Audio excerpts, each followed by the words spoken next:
আসসালামু আলাইকুম। আমি এখন যে জায়গাটাতে দাঁড়িয়ে আছি এটি হচ্ছে ফুলগাজী ব্রিজের অপোজিটে, জায়গাটিকে তালতলা বলা হয়।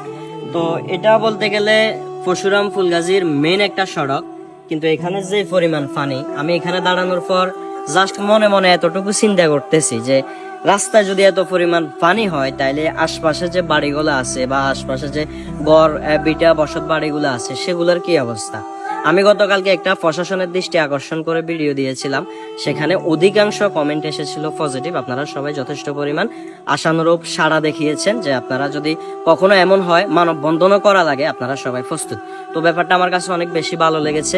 আমি এই প্রশাসনের দৃষ্টি আকর্ষণ করে একটা কথা বলবো, আপনি একটা জিনিস ঠান্ডা মাথায় খেয়াল করে দেখেন, 2024 সালে আমরা বন্যায় কবলিত হওয়ার পরে 2025 সাল মানে 7-8 মাসের গ্যাপ শুধু একটা, এর মধ্যখান দিয়ে আবার বন্যা চলে আসলো, আমরা আবারও বন্যায় কবলিত হলাম।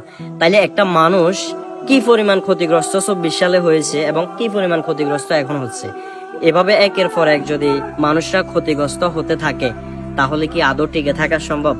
আমি আপনাদের কাছে হাত জোর করে একটা রিকোয়েস্ট করবো, অন্তত পক্ষে প্রশাসনের যারা আছেন আপনারা অবশ্যই বিষয়টাকে খুব সুন্দরভাবে নজরদারিতে রাখবেন।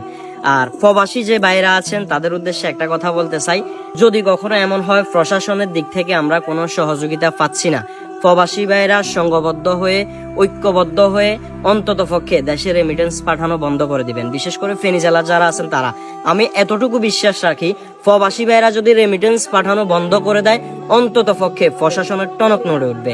সবাই ভালো থাকবেন, জনস্বার্থে ভিডিওটি বেশি বেশি শেয়ার করে দিবেন। আসসালামু আলাইকুম।